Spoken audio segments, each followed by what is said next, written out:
What up everyone, Big Kev back in the building. Today we're checking out the video, Top 10 Weirdest Things You Can Actually Buy in a Chip Shop. Don't forget to like and subscribe. Let's check it out.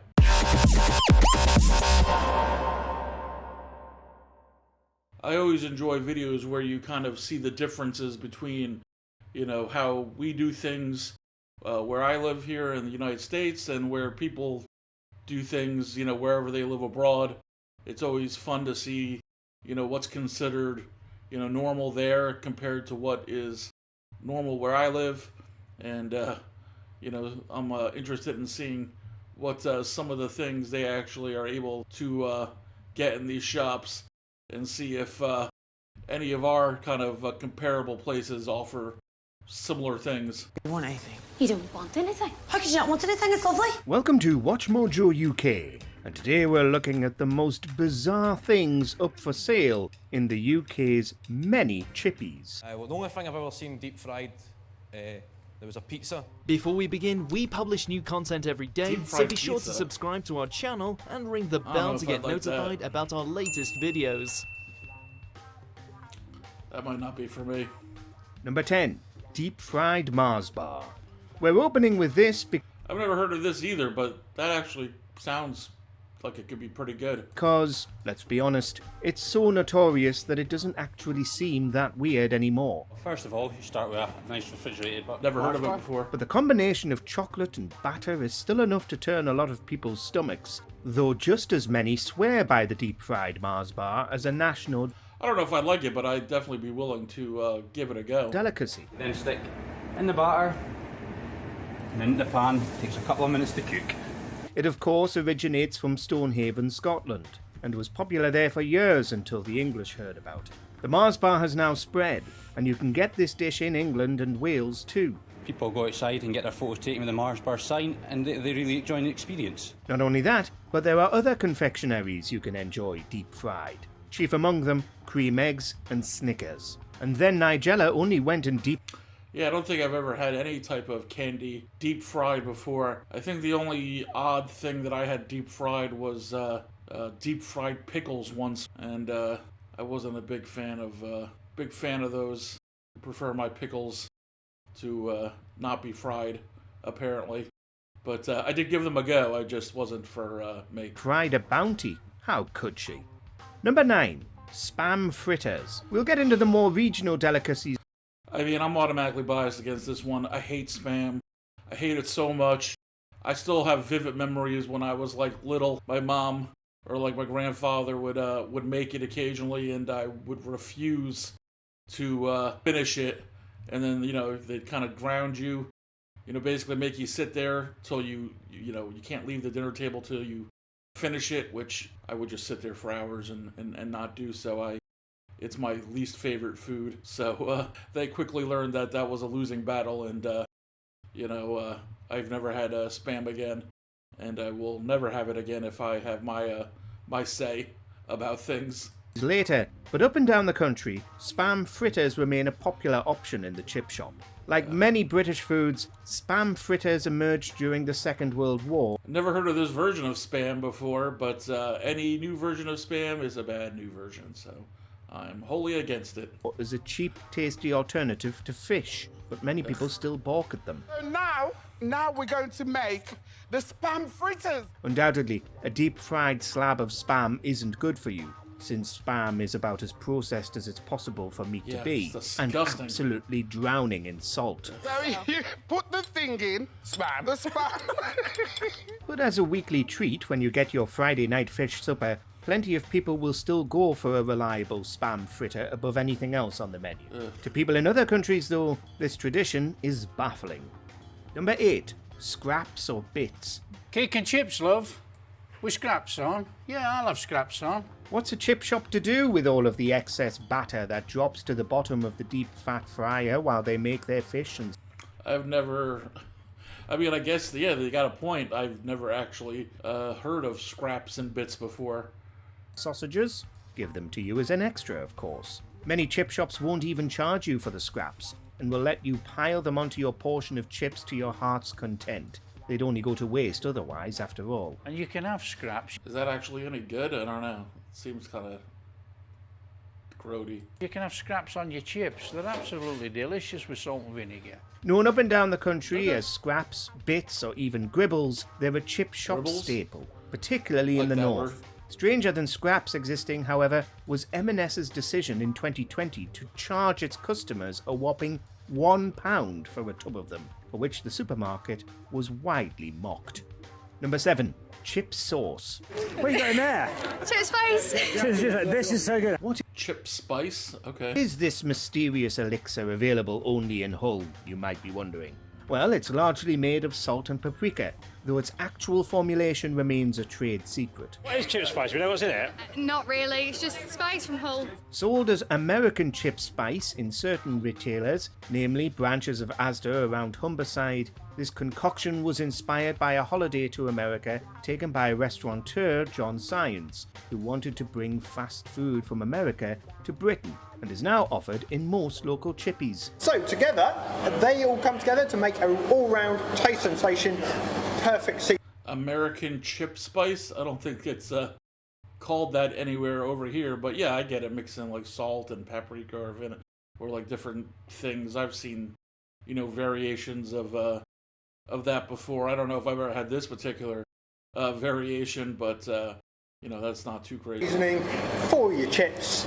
Chip Spice has received wider recognition thanks to the city's most beloved comedian, Lucy Beaumont, talking about it on telly, and it's now available in regions far beyond the borders of Hull, such as Leeds. How exotic. Can you believe this? It's 8 beef burgers, 4 chicken burgers, topped with cheese, fried onion, mushroom and egg for £5.10. Number 6. Orange chips. You'll have to journey into the Midlands to get some orange chips. Another one that I haven't heard of really any of these so far. Commonly found around the Black Country and Birmingham. They've been massively popular among Brummies for years and are, quite simply, chips dipped in batter and fried.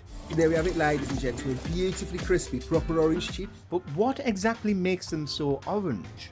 Well, somewhat ominously, that's another trade secret. It's widely believed that spices like turmeric and paprika are used in the batter, which also has a unique taste. Yeah, that would definitely give them that color for sure. Yeah, I don't think I've ever had fries, then dipped in batter, and then cooked up before. It's an interesting concept.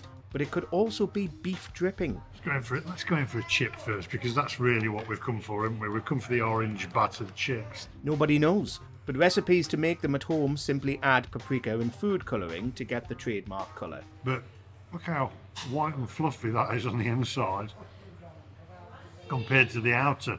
It sort of accentuates the potato. Deep frying chips sounds like such a good idea though. It's strange it hasn't caught on elsewhere. Number 5. Pizza Crunch. Now this is what they call up here a pizza crunch. Yeah, another one that I've never seen before. Wow, I would have thought that I would have at least heard of or seen a few more of these. We're returning to Scotland yet again to look at another of the country's unique dishes. Like the deep fried chips, this one is so obvious you'll be amazed more chippies don't sell it. A deep fried slice of pizza. They really like deep fried over there. I mean, deep fried Mars bars, deep fried fries, deep fried pizza. I mean, it seems to be like a theme with these shops. It's a thing called a pizza crunch, and you get the pizza and you batter the pizza and then deep fry it, and then call it a pizza crunch and serve it to school children. In fact, you can only get a deep fried pizza or pizza fritter in Naples. In Italy, however, they only deep fry the dough and add the toppings afterwards. Not so in Scotland, which will have a fully cooked pizza with the toppings and then cover that in batter and fry it up. Deep fried pizza is famous in Glasgow. Is one way considered to be far superior to the other? I'm not sure. When you cook it all first and then put the batter on and fry it, if that would be better than putting the toppings on afterwards. I'd be interested to know if anyone who's tried it both ways has a solid opinion either or. But you can get it in other places, like Edinburgh. And in 2020, rumours began to circulate that actually Pizza Crunch had been nicked from Kilbride. Actually, seriously, you've seen people eating the deep-fried pizza in batter? I've been that person. I've tried the pizza crunch. Number 4. Deep fried haggis. It seems like... Continuing the deep fried trend. I've never had regular haggis, so, I can't say whether or not I'd like it deep fried, because I don't know whether or not I'd like it regular. A no-brainer that the Scots would start deep frying haggis, combining two of the most famous, or infamous, parts of Scottish cuisine. That looks disgusting. It doesn't look I don't have a fork or anything to eat this in. You have to eat it with your hands. That's more disgusting. Haggis really? You eat with your hands? That seems odd. Itself is still rarely seen south of the border, though you can get it if you're really looking for it. As for deep-fried haggis, in the rest of the UK, you'll probably have to fry it yourself. Look at the state of that. It's gonna drip. That is the deep-fried haggis. Wow. Supposedly, Edinburgh boasts the best deep-fried haggis around, and you'll enjoy your deep-fried sheep's stomach with a traditional side. Oh, that's what it is? Deep-fried sheep's stomach. Yeah, it doesn't look very appealing. I mean, I guess it makes up for it in taste if it's that popular, but sure doesn't look visually order appealing. Of chips and mushy peas. You can also get a deep-fried white pudding in Scotland, which is a black pudding with meat instead of blood. Not too bad. It's nice and creamy. I like it. Yeah, I've never had meat puddings or blood puddings either. I don't know, just something about both of those doesn't sound very advertised. I mean, I definitely try it, but blood pudding doesn't sound like appetizing. Either just meat pudding. I don't know, like usually think of like meat and dessert combined in the same serving, but I'm also pretty basic when it comes to desserts. I don't like pies and stuff either, so I don't like it meat. I don't like fruit and pies. I don't like I'm just like plain when it comes to desserts, unfortunately. We could do with a fork though. Number 3, Yorkshire fish cakes. Cake and chips is a Yorkshire fish cake, not like a cake.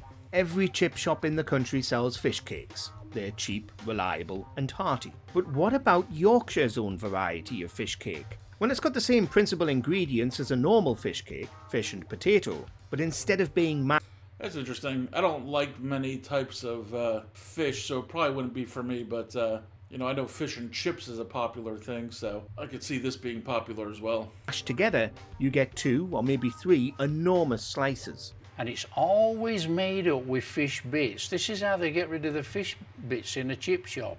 At least 1 slice of potato, sometimes 2, and between them, lots of fish. To finish the dish, you deep fry. Oh, we'll give these chips shops. They're not about wasting anything.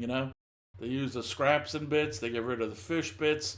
They make use of everything that they possibly can. Apparently. Fry it, obviously. Once they're done, you've got to get them out to rest. You want some of that oil draining off there. Some people on social media defended the Yorkshire fish cake by saying that a normal cake is also made of slices and a filling, which is a fair point. They look absolutely superb. Look at that. Number 2, Wigan kebab. Wigan kebab. Now that's what you call a butty. Despite I've never heard of that one either. Wigan kebab? I'd be curious to hear what that is. being small, Wigan is mighty when it comes to its chip shop culture, and the Wigan kebab puts even the Yorkshire fish cake to shame when it comes to piling on the carbs. Right, mates, I've been told to come in and order a Wigan kebab, but I don't actually know what it is. You don't know what a Wigan kebab is? No. Simply put, it's a meat and potato pie in a bread roll, or alternatively on a barm, bap, cob, Okay. or batch, I'd be willing to depending try on that. where you're from. Its alternate name is a pie barm, presumably what you'll call it if you've A pie bomb? Alright. bought one from anywhere other than Wigan. That is sensational. That is actually spot on, mate. Another popular Wigan dish is the Babby's Yed, so named because it looks like a baby's head. It's a simple steak and kidney pudding with chips and gravy. Baby's head, because it looks like a baby's head. Number 1, pea wet. At the menu here, mate, I can get a smack for 40p. Yeah. I don't like peas in general, so that's another one that doesn't sound, and it just looks like baby vomit. So what is smack? It's well known in Wigan. Smack burn pea wet. If you know anything about chip shops, you knew this one was coming. Also most commonly found in Wigan is pea wet, which you'll usually find on a smack barm pea wet. What's pea wet, mate? What's pea wet? In Wigan, it's as good as gravy. It's the water off the peas. But if you're not a Lancashire native, you may be disturbed to learn that pea wet is the juice from mushy peas, used liberally as a condiment in this part of England. Not for me. To be honest. Not for me. The look of this pea wet is knocking me a bit sick. A smack barm pea wet is when you take a potato scallop, Sure, if you like deep peas, fried it's slab of delicious, potato, but, put it on a barm I cake, do not. and then add a liberal amount of pea wet over the top. or this can cost less than £1, which might be what makes it so beloved. There's no pea. Yeah. It's just wet. But you can taste the pea. Let us know what you order from your local chippy in the comments. What's the strangest thing you've ever deep fried? Oh, we've done a lot of different things. Snowballs at Christmas. We used to do clooty dumpling at Christmas. We tried shortbread. That didn't quite work. Agree with our picks? Check out the... Yeah, that was a crazy video. There was a lot of interesting ones that I've never heard of before. Some I wouldn't mind trying. Some I'm definitely not going to try, like the pea wet or the spam fritters. But it was definitely interesting to see, you know, like what they kind of made out of the scraps and the bits of the fish, and, you know, all the different things that they deep fried, like the pizza crunch, and, you know, taking the fries, put them in the batter, all the different kind of candy, like the Mars bars. That sounded interesting. Yeah, so definitely a fun video. If there's any other ones I should be checking out, be sure to let me know down in the comments below. Until next time, have a good one.